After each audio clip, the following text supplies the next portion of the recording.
Hello guys, this is Mansi from Evithati Church and I'm here again with a new chapter number 11, mensuration. So this is an introduction video जिसके अंदर इस chapter के जो भी topics हैं, formulas हैं, किस type के questions आते हैं, ये सब चीजें हम अभी discuss करेंगे. Okay? So now what is mensuration? Mensuration होता क्या है? Mensuration basically means measurement, right? So जब हम ज्योमेट्री में जो फिगर्स का मेजरमेंट लेते हैं, कैन बी द लेंथ का मेजरमेंट, एरिया क्या है, पेरीमीटर क्या है, वॉल्यूम क्या है, सो ये सारी चीजें जब हम कैलकुलेट करते हैं तो दे कम अंडर मेंसुरेशन. ओके, अब जो मैंने नाम लिए उसमें से पेरीमीटर और एरिया, ये दो टॉपिक ऐसे हैं जिसके बेस्ड हम पूरा चैप्टर क्लास 7th में करके आए हैं, राइट? सो पहले हम उन चीजों को रिकॉल करेंगे जो हमने 7th क्लास में या पहले किसी भी क्लास में किया हुआ है, बिकॉज इस चैप्टर में वो चीजें तो ऑब्वियसली रिपीट होंगी, देन जो नया है वो हम डिस्कस करेंगे. ठीक है, सो सबसे पहले बात करते हैं पेरीमीटर.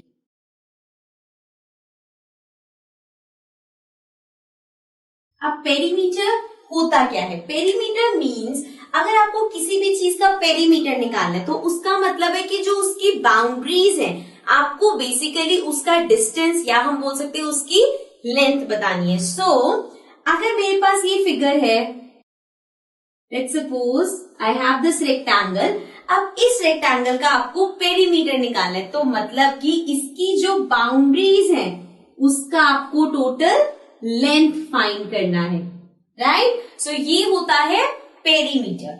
अब अगर मैं ऐसे ही कोई रैंडम फिगर बना दूं इस तरह से, सो इस पूरे की जब मैं लेंथ फाइंड करूंगी सो वो है मेरा पेरीमीटर. ठीक है, नेक्स्ट चीज है हमारे पास एरिया. नाउ एरिया मीन्स कि वो कितनी जगह कवर कर रहा है और we can say the region it is covering.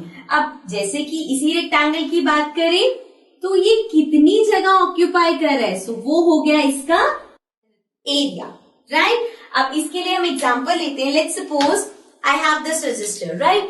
अब मुझे अगर इसका पेरीमीटर फाइंड करना है, पेरीमीटर का क्या मतलब है? इसकी जो बाउंड्रीज है उसका टोटल लेंथ, राइट? सो वो हो गया perimeter. Now if I want to place this register on a table, अब अगर आपको इस रजिस्टर को एक टेबल पे रखना है, अब टेबल पे रखने के लिए इसको कुछ जगह चाहिए तभी तो रखोगे. सो जितनी जगह ये ऑक्यूपाई कर रहे हैं वो इस रजिस्टर का एरिया हो गया. ओके, सो ये डिफरेंस है पेरीमीटर और एरिया में. अब पेरीमीटर और एरिया के बहुत सारे फॉर्मूलेस अलग अलग शेप्स के हमने स्टडी किए हुए हैं, so let's revise that. Now let's talk about the area and perimeter of different shapes. So अगर हमें किसी भी डिफरेंट शेप्स का एरिया या पेरीमीटर निकालना है तो उसके लिए एक स्पेसिफिक फॉर्मूला होता है. सो अब हम वो रिवाइज करें. सबसे पहले let's talk about square. Now square we all know it is in this shape and all the sides of a square are equal. जितनी भी इसकी साइड्स है वो इक्वल होती हैं. सो अब स्क्वायर का एरिया क्या होता है? Area of square is side into side. Side means किसी भी एक साइड की लेंथ हो सकती है, right? So side into side is the area.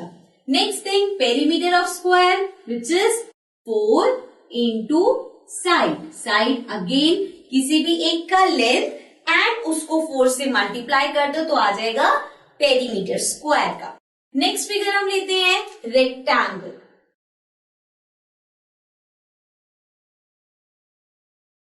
अब रेक्टेंगल में वी नो रेक्टेंगल की ऑपोजिट साइड्स इक्वल होती है. एक साइड होती है लेंथ, दूसरी साइड होती है ब्रेथ, राइट? सो ये लेंथ है, this is also length, this is breadth, this is breath.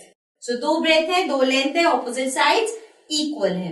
अब एरिया क्या होता है रेक्टेंगल का? It is length into breadth, right? जैसे इसमें साइड इंटू साइड के, क्योंकि इसकी सारी साइड्स इक्वल होती है, इसमें लेंथ और ब्रेथ दो अलग अलग चीजें, सो लेंथ को ब्रेथ से मल्टीप्लाई कर दिया. सिमिलरली पेरीमीटर की बात करें तो पेरीमीटर होता है 2L plus B. L plus B means length plus breadth. So 2L plus B is the perimeter of rectangle. Next figure, let's take triangle.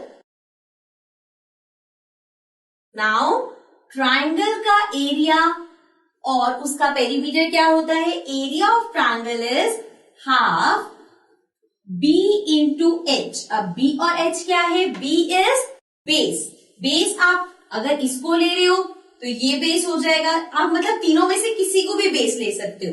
And H is height, so height means this. जब आप एक perpendicular बनाते हो, again अगर आप base ए ले रहे हो तो हाइट यहां से हो सकती है, कुछ भी कर सकते हो आप। So H stands for height and B is the base. So ये होता है half base into height. Next है हमारे पास पेरीमीटर ऑफ ट्रायंगल। अब पेरीमीटर क्या होता है? S1 plus S2 plus S3. Now S1 plus S2 plus S3 means sum of all sides, right? Triangle की जितनी भी साइड्स हैं उनको हम ऐड कर देंगे तो हमारे पास आएगा perimeter of triangle, right? Next figure हमारे पास है circle. So circle it is like this. अब सर्कल का एरिया क्या होता है? Area of circle is pi r square. Pi means pi एक इमेजिनरी वैल्यू है जिसको हम या तो 22/7 लेते हैं या 3.14। ये क्वेश्चन में मोस्टली गिवन होता है कि आपको इन दोनों में से क्या लेना है। Next r is the radius. Radius क्या होता है? सर्कल के सेंटर से जो जा रही है लाइन किसी भी साइड हो सकती है, that is the radius. R square का मतलब है रेडियस इंटू रेडियस, मतलब 2 बार रेडियस को मल्टीप्लाई करना। Next what is the perimeter of circle? So perimeter of circle is 2 pi r. 2 pi r means 2 is the numeric number, मतलब 2 से मल्टीप्लाई करना है। पाई अगेन 22/7 और 3.14। आर इज द रेडियस, ठीक है। लास्ट फिगर जो हमने ऑलरेडी पढ़ी हुई है उनमें से है पैरेललोग्राम। अब पैरेललोग्राम में we know that opposite sides of a parallelogram are parallel, right? So opposite sides एक तो पैरेलल होती है, ऑल्सो ऑपोजिट साइड्स इक्वल भी होती है। सो इसके फॉर्मूले की बात करते हैं। सो area of parallelogram is B into H. अब B इंटू एच क्या है? B is the base, H is the height. Okay, so B is the base, H is the height. So base into height ये होता है area of parallelogram. Now perimeter of parallelogram is 2S plus B. S plus B means S means side and B means base. So 2 side in plus base. Sorry, it is side plus base. ठीक है? So ये सारे formulas वो हैं जो हमने पहले से पढ़े हुए हैं, विच आर वेरी कॉमन। ये बहुत ही बेसिक फिगर्स हैं जिसके हमने पेरीमीटर और एरियाज कर रखे हैं। सो इस चैप्टर में भी इसके बेस्ड क्वेश्चंस आ सकते हैं, right? Now let's come to the next topic. Now let's see किस टाइप के क्वेश्चंस आते हैं। So let's suppose this is a piece of land, ठीक है। अब आपको देखना है मैं क्या क्वेश्चन पुट कर रही हूँ एंड देन हमें उसके सॉल्यूशन में क्या फाइंड करना है। So the first question is what is the length of fence surrounding it. So now we have this piece of land और हमें find क्या करना है?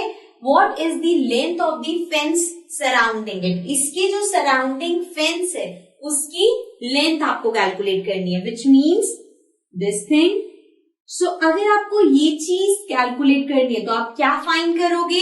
एरिया नहीं, we will find the perimeter, right? So बहुत बार ऐसा होगा क्वेश्चन में आपको स्पेसिफाई नहीं किया होगा that find the area, length दे दी, ब्रेथ दे दी या फिगर दे दी और पेरीमीटर निकालो, एरिया निकालो।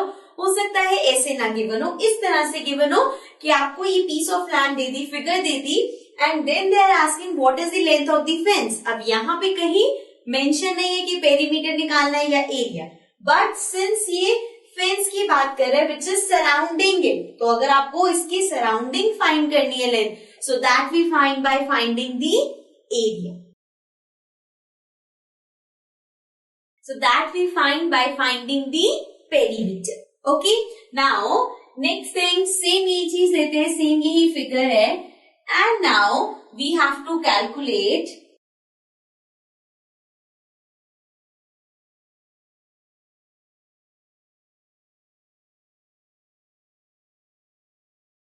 what is the region covered by the piece of land. अब इसी पीस ऑफ लैंड का उन्होंने पूछा है कि वो कितना रीजन कवर कर रही है। अब रीजन कितना कवर कर रही है मींस ये कितना स्पेस ले रहा है, सो that will be the area of this land. So means यहां हमें फाइंड करना है एरिया। सो क्वेश्चन को रीड करके हमें समझना पड़ेगा कि हमें निकालना क्या है। ओके, सिमिलरली और ऐसे एग्जांपल्स देते हैं। Let's come to the next example. Now the next example we'll take is, let's suppose again, now this is not a piece of land, let's take it as a garden. So this is a park or garden and इसके अंदर यहाँ पे जैसे park में होते हैं ना, side पे वॉकिंग के लिए बना होता है। So let's suppose ये जो है ये एक पाथ बना हुआ है वॉक करने के लिए, ठीक है। अब अगर आपको इस तरह की फिगर गिवन है, आपको फाइंड करना है कि ये जो पाथ है इसका एरिया क्या होगा, राइट। पूरी फिगर का एरिया नहीं निकालना, हमें क्या फाइंड करना है, सिर्फ इस पाथ का एरिया। अब इस पाथ की जो ये हमारे पास शेप है, जिसमें से अगर हम ये बीच का निकाल दे तो ये पूरी कोई भी शेप नहीं बन रही, राइट। सो हम इसका एरिया कैसे फाइंड करेंगे? इसका एरिया फाइंड करने के लिए व्हाट वील डू इज, पहले पूरे पार्क का एरिया निकालो। लेट्स सपोज हमने इसे नेम दे दिया ABCD। सो पूरे पार्क का हम एरिया निकालेंगे which is area of ABCD। Then इसमें से हम माइनस कर, अब पूरे का मतलब क्या है, देखो यहां पे हम इसको ड्रॉ करते हैं, ठीक है। जब मैं पूरे का एरिया निकाल रही हूं तो उसमें ये सारा आ गया, राइट। इस पूरे पार्क का एरिया आ गया।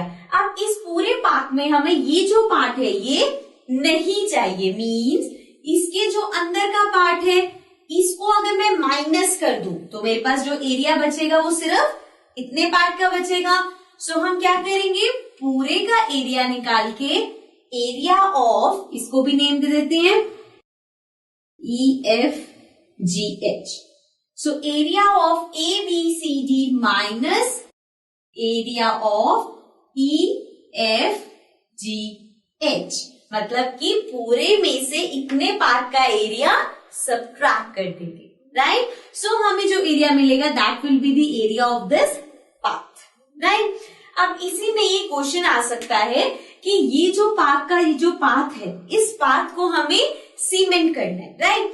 अब उस सीमेंट के लिए आपसे क्वेश्चन पूछा है कि कितने बैग्स चाहिए होंगे अगर आपको इतना एरिया सीमेंट करना है। ऑल्सो इट इज गिवन कि एक बैग से आप 4 मीटर स्क्वायर कवर कर सकते हो, मतलब कि एक सीमेंट के बैग से 4 मीटर स्क्वायर एरिया कवर हो रहा है। तो सबसे पहले तो हमें क्या फाइंड करना पड़ेगा कि टोटल एरिया कितना है, जितना आपको सीमेंट करना है। जो अभी हमने ऊपर देखा हम कैसे फाइंड करेंगे।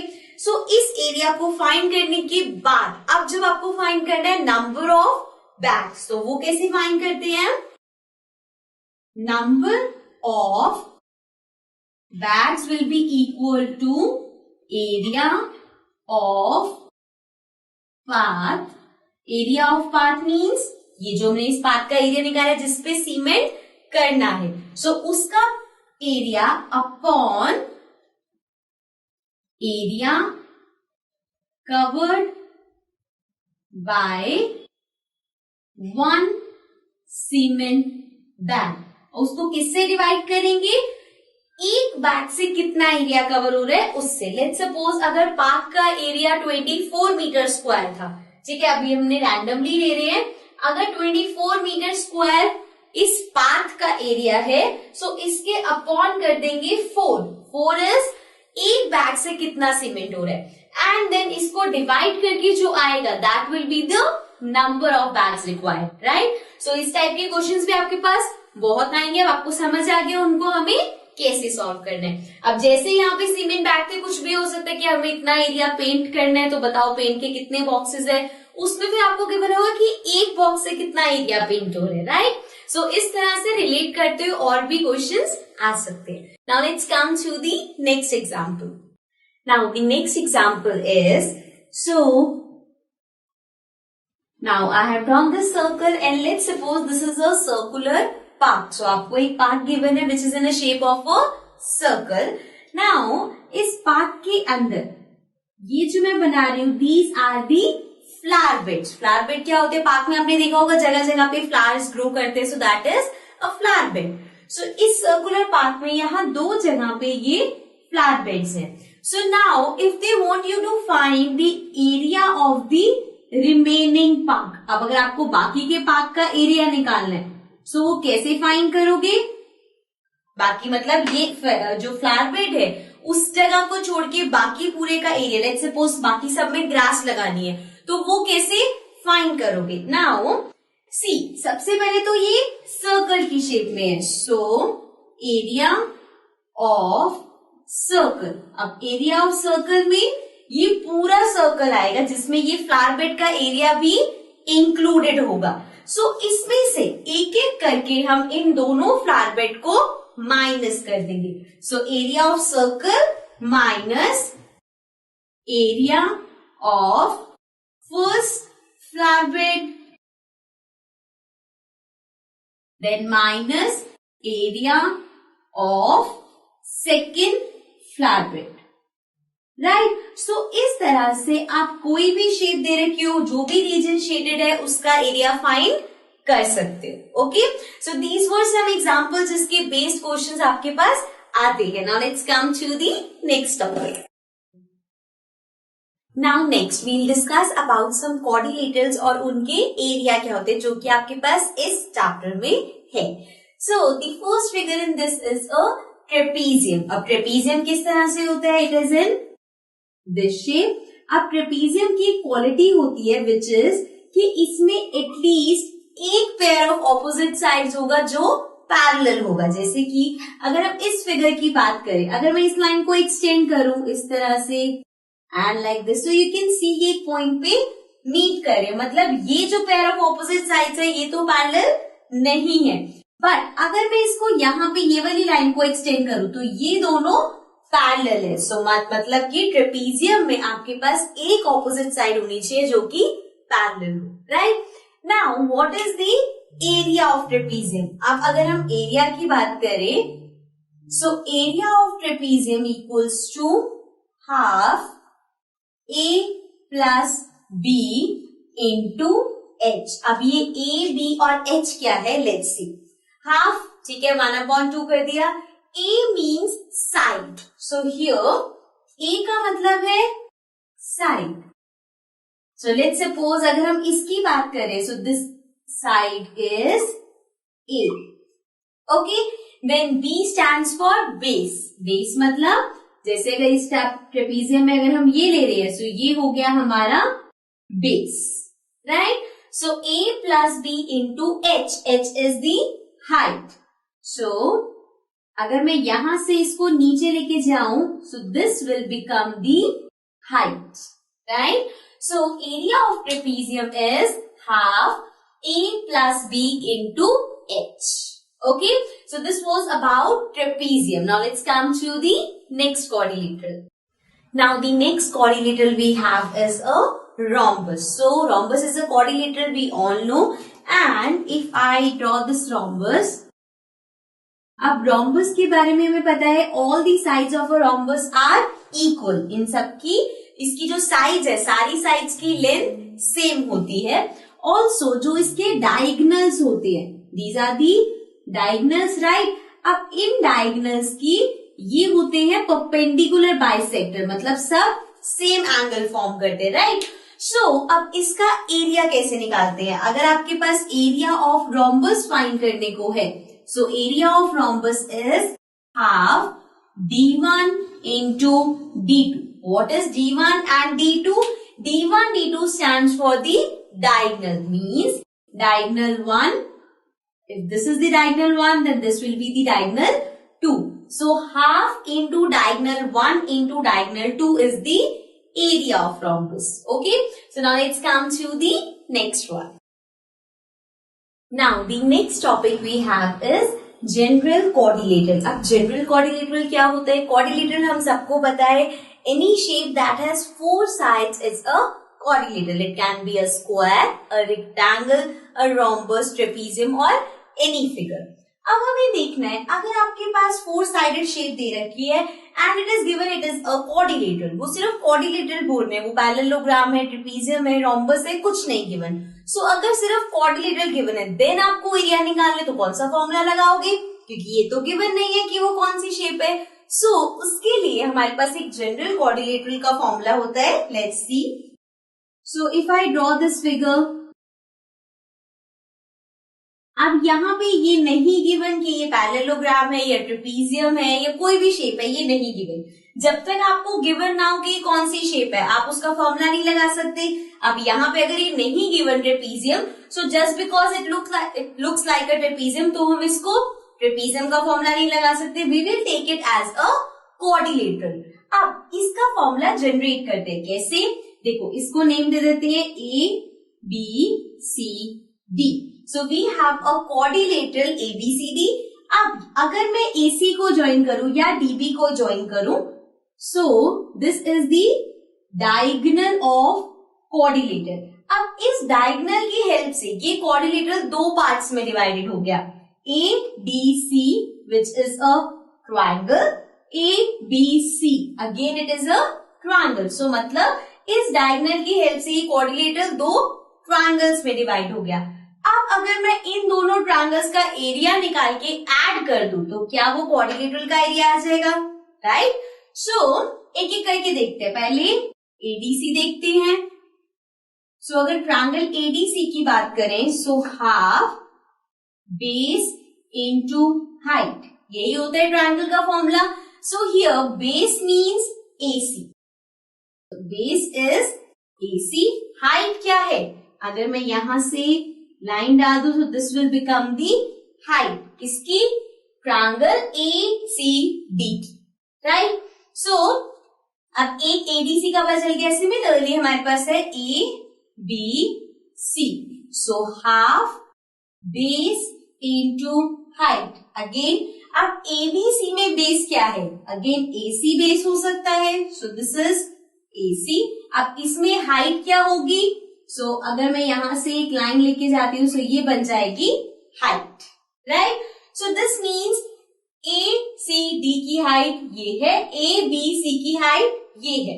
नाउ अब यहाँ पे जो चीजें कॉमन है, दोनों में क्या क्या कॉमन है? हाफ इधर भी है, इधर भी है, इधर भी B है, इधर भी B है, विच इज AC, जो कि क्वाड्रिलेटरल का डायगोनल है, राइट। सो जो कॉमन चीजें हैं उसको साथ कर लेते हैं। हाफ B की जगह इसको डायगोनल लिख देते हैं, सिंस ये डायगोनल है क्वाड्रिलेटरल का। एंड देन अगर हम ये दोनों चीजें हाफ ले लेंगे, अब इन दोनों को ऐड कर रहे हैं तो क्या क्या अलग चीजें हैं? हाइट 1 और height 2। So H1 plus H2।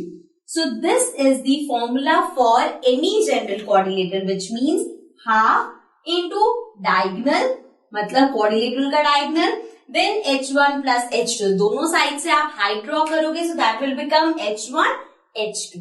सो ये फॉर्मूला है क्वाड्रिलेटरल का। आप चाहो तो इसको पूरा इतना बड़ा कर सकते हो या डायरेक्ट हम फॉर्मूला लगा सकते हैं क्वाड्रिलेटरल का। Okay, so this was about area of general quadrilateral. Now let's come to the next topic. Now the next topic is solid shapes. अब सॉलिड शेप्स क्या होता है, ये हमने पूरा एक चैप्टर किया है। सो solid shapes basically means the 3D shapes, या फिर हम बोल सकते हैं वो शेप्स जो 3 डायमेंशनल होती है, राइट। जैसे कि 2D शेप्स मतलब जो प्लेन शेप्स होती हैं, 3D शेप्स में आता है जैसे कि if we talk about a cube, तो वो एक प्लेन फिगर नहीं है, that is a 3D figure, तो उसको हम बोलते हैं सॉलिड शेप। सो इस चैप्टर के अंदर जो हम सॉलिड शेप्स डिस्कस करेंगे, they are, first is cube, then cuboid and cylinder. So ये 3 शेप्स हैं जो कि हम अभी डिस्कस करेंगे। अब इसके अंदर जैसे अभी तक जो हम शेप्स देख रहे थे, सर्कल, ट्रायंगल, रेक्टेंगल, स्क्वायर, सो इन सब में हमने एरिया पढ़ा और एक और चीज पढ़ी, दैट इज पेरीमीटर। जब हम सॉलिड शेप्स की बात करते हैं तो उसमें 2 चीजें हम पढ़ेंगे, वन इज सरफेस एरिया। अब सरफेस एरिया क्या होता है?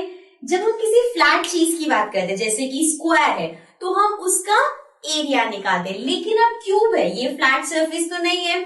अगर आप एक क्यूब ड्रॉ करो तो वो इस तरह से होता है, राइट? मतलब इसके आगे पीछे भी चीजें हैं। सो जब आप इसको ओपन करोगे, जैसे हमने नेक्स्ट पढ़े थे, जब आप क्यूब को ओपन करोगे तो उसके बहुत सारे फेसेस है। तो सरफेस एरिया क्या मतलब है? वो सारे फेसेस का कितना एरिया है, दैट इज सरफेस एरिया। इसीलिए जब हम 3D शेप्स की बात करते हैं या सॉलिड शेप्स की बात करते हैं तो हम सरफेस एरिया पढ़ते हैं, या फिर हम इसको टोटल सरफेस एरिया भी बोलते हैं। ओके, नेक्स्ट टॉपिक है वॉल्यूम। अब बात करते हैं वॉल्यूम क्या होता है और ये वॉल्यूम सॉलिड शेप्स का ही क्यों होता है।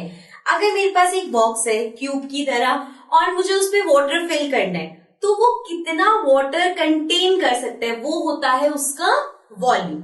जैसे कि अगर एक पाइप है, ठीक है, एक होलो पाइप है आपके पास, उसमें आप पानी या कुछ भी लिक्विड डाले जा रहे हो, तो वो कितना पानी कैरी कर सकता है, वो उसका वॉल्यूम है। अब ना तो इससे एरिया को कोई लेना देना है, उसके अंदर कितना वाटर कंटेन हो रहा है, कितनी उसकी डेप्थ है, दैट इज दी वॉल्यूम। सो हम इन सॉलिड शेप्स का सरफेस एरिया और वॉल्यूम अभी डिस्कस करेंगे। इसके भी हमारे पास फॉर्मूलाज होते हैं। क्या होते हैं formulas? Let's see. Now the first solid figure जो हम डिस्कस कर रहे हैं, that is cuboid. So cuboid किस तरह से होता है? If I draw it like this, then like this, so this is a cuboid, right? अब इस क्यूबॉइड में 3 चीजें होती है। The first thing is the length, so this is the length, right? Then this is the breadth. So length, breadth, and this one here is the height. So length, breadth and height. 3 चीजें होती है हमारे पास। अब इन्हीं तीनों चीजों में हमारे पास फॉर्मूलाज होते हैं। तो फर्स्ट फॉर्मूला है सरफेस एरिया का, जिसको हम टोटल सरफेस एरिया भी बोलते हैं। So the formula for surface area is 2।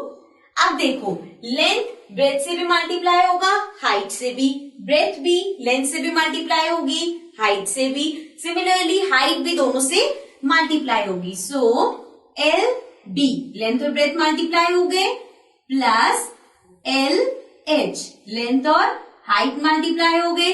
क्या 2 चीजें बची? ब्रेथ और हाइट। सो इन दोनों को मल्टीप्लाई कर दिया। अब लेंथ ब्रेथ से भी मल्टीप्लाई हुआ है, हाइट से भी, सिमिलरली ब्रेथ लेंथ से भी मल्टीप्लाई हुआ है, हाइट से भी, एंड हाइट भी लेंथ से भी मल्टीप्लाई हुआ है और ब्रेथ से भी, right? So 2LB plus LH plus BH is the formula for surface area of cuboid, right? Next एक और चीज हमारे पास होती है जिसको हम बोलते हैं लेटरल सरफेस एरिया। अब लेटरल सरफेस एरिया क्या होता है? देखो, अभी हमने डिस्कस किया था सरफेस एरिया जिसमें ये सारे इसके जितने भी फेसेस है सब इंक्लूडेड है। लेकिन अगर हमें एरिया निकालना है जिसमें हम टॉप और बॉटम इंक्लूड नहीं करें, जैसे कि अगर आप किसी बॉक्स का एरिया निकाल रहे हो, सो बॉक्स क्यूब या क्यूबॉइड शेप में है, अगर क्यूबॉइड शेप में आपके पास बॉक्स है, अब उस बॉक्स का आपको सराउंडिंग का एरिया निकालना है, टॉप और बॉटम का नहीं निकालना। अगर गिवन है कि टॉप और बॉटम से वो कवर्ड नहीं है तो आपको सिर्फ जो 4 फेसेस है उनका निकालना है, टॉप और बॉटम का नहीं निकालना। सो दिस मीन्स उसके लिए आपको निकालना होगा लेटरल सरफेस एरिया जिसमें टॉप और बॉटम इंक्लूड नहीं होता। So the formula for lateral surface area of cuboid is 2H L plus B. So 2h means 2 into height, L plus B, length plus breadth. Okay, so this is the formula for the lateral surface area.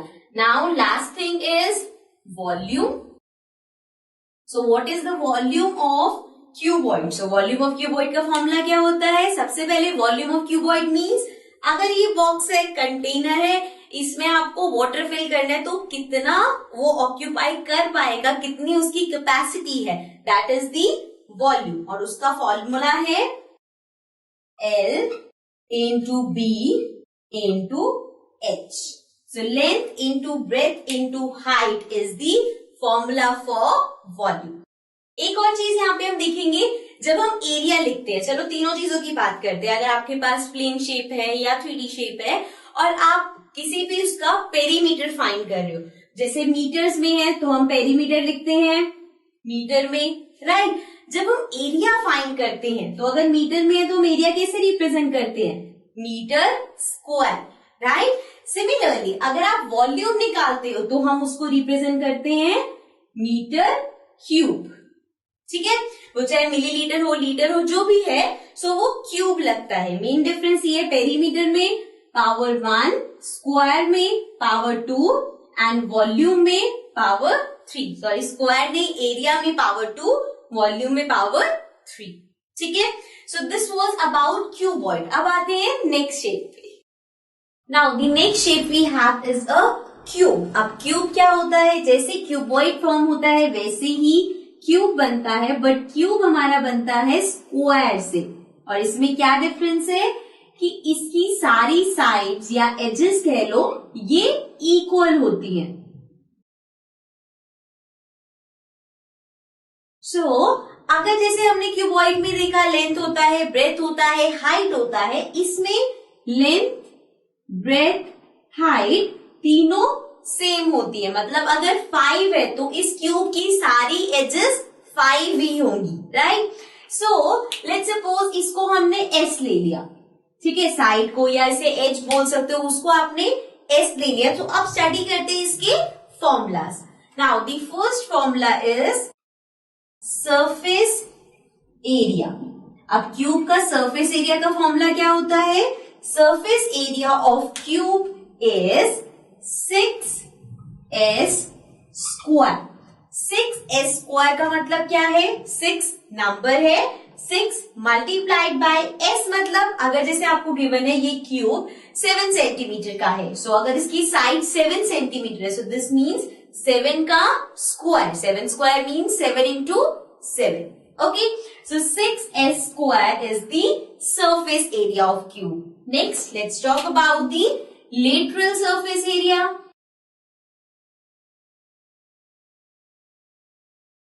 अब lateral surface area क्या होता है?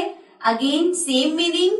Lateral surface area means जब आप top और bottom include नहीं करते, सिर्फ वो जो 4 फेसेस हैं उनको इंक्लूड कर रहे हो, तो जो फॉर्मूला है वो एग्जैक्टली सेम रहेगा. बस अब हम 6 की जगह 4 साइड्स यूज कर रहे हैं, सो 4s स्क्वायर. ठीक है, पहले 6 फेसेस थे तो हम 6s स्क्वायर कर रहे थे. अब टॉप और बॉटम निकाल दिया तो ये 4s स्क्वायर हो गया, right. Now last thing we have is the volume. So cube के वॉल्यूम का फॉर्मूला होता है s क्यूब. s क्यूब मतलब जो भी साइड गिवन है उसका क्यूब. जैसे कि अगर 7 गिवन है तो 7 into 7 into 7. So that is s cube. Okay. So this was about the surface area, lateral surface area and volume of a cube. Now let's come to the next topic. Now our next topic is cylinder. अब cylinder कैसा होता है? So this is a shape of a cylinder, right? अब इस cylinder के अंदर basically क्या होता है? ऊपर और नीचे, जिसको हम बोल सकते हैं द बेस, जो बॉटम हो गया, और टॉप हो गया लिड बोल सकते हो आप. सो ये दोनों चीजें आपके पास सर्कुलर शेप में होती हैं. एंड ये जो रिमेनिंग है, अगर मैं इसे रेक्टेंगल की तरह देखूं, जैसे आपके पास एक शीट ऑफ पेपर है, आप उसको इस तरह से सर्कल में फोल्ड कर रहे हो, सो मतलब इस रेक्टेंगल को सर्कल शेप में फोल्ड कर दिया तो वो बन गया सिलेंडर, राइट। नाउ अब डिस्कस करते हैं इसकी जो फॉर्मूलाज हैं। So the first formula will be for surface area. So what is the surface area of cylinder? Now surface area of cylinder is, इसको मोस्टली आपको जो ना मिलेगा 2 pi r h plus 2 pi r square, इस तरह से मिलेगा 2 pi r h। So 2 number है, pi 22/7 और 3.14, r h, r मतलब रेडियस। अब रेडियस कैसे, ये ऊपर सर्कल है आपके पास और नीचे सर्कल है, so this will be the radius, चाहे आप ऊपर से लो चाहे यहां से लो। जैसे एक नॉर्मल सर्कल होता है, उसका सेंटर पॉइंट, वहां से जो भी लाइंस पास होती हैं they are all radius, right. So ये हो गया रेडियस, ये हो गया रेडियस। सो आर समझ में आ गया, एच। अब हाइट कौन सी है, हाइट में if I draw it like this, so this is the height. So मतलब कि ये r हो गया which is radius and this is the height, okay. So 2 pi r h plus 2 pi r square. अब pi r square circle का area होता है, यहाँ पे दो सर्कल है और यू कैन से दो राउंड है। सो 2 pi r स्क्वायर, पाई अगेन 22/7 और 3.14, r स्क्वायर मीन्स रेडियस का स्क्वायर, ठीक है। सो अब इस फॉर्मूले को या तो आप ऐसे ही लिख के कर सकते हो, अदरवाइज इसको हम और सिंपल भी कर सकते हैं। देखो इसमें से कॉमन क्या है, 2 पाई, यहाँ भी है, यहाँ भी है, r एक बार यहाँ पे भी है और एक बार इसमें भी है। सो आई कैन टेक कॉमन, सो मैंने 2 पाई r कॉमन ले लिया, तो मेरे पास ब्रैकेट में क्या बचेगा, r प्लस h, और you can write it as h plus r, क्योंकि यहां से 2 पाई r पूरा चला गया, बचा h। सिमिलरली यहां से 2 पाई और 2 r में से एक r बाहर चला गया, तो हमारे पास बचा 2 पाई r प्लस h, ठीक है। सो ये भी फॉर्मूला है, ये भी फॉर्मूला है, इसको बस इसका शॉर्टकट बना दे। ये कंफ्यूजन होती है कि ये फॉर्मूला है या ये फॉर्मूला है, ये दोनों फॉर्मूलाज एक ही है, ओके। सो ये था अबाउट सरफेस एरिया। अब इसका भी लैटरल सरफेस एरिया होता है। अब इसका लिटरल सरफेस एरिया मतलब कि टॉप और बॉटम को हटा दो। सो the lateral surface area of cylinder equals to, अब lateral surface area क्या है, टॉप बॉटम को अगर आप हटा रहे हो मतलब ये जो 2 पाई r स्क्वायर है इसको हटा दिया, क्या बचा 2 पाई r h। सो यही इसका फॉर्मूला है 2 pi r h, right. So ये हो गया लेटरल सरफेस एरिया। लास्ट है वॉल्यूम। अब बात करते हैं इसके वॉल्यूम का फॉर्मूला। So the volume of cylinder is equals to pi r square h। Pi r square h, pi 22/7 और 3.14 जो भी गिवन होगी, r square is the radius का square and h is the height. So the volume is pi r square h, ठीक है। Now this was the last topic for this chapter. With this we complete the introduction of this chapter. अब हमने सारी shapes discuss कर ली, उनके क्या क्या formulas है डिस्कस कर लिए। So now let's get to the exercise and know कि इनको क्वेश्चंस को अटेम्प्ट कैसे करने। Okay, so that's it from my side. I'll be coming back again with the new chapter. Till then, take care and bye bye.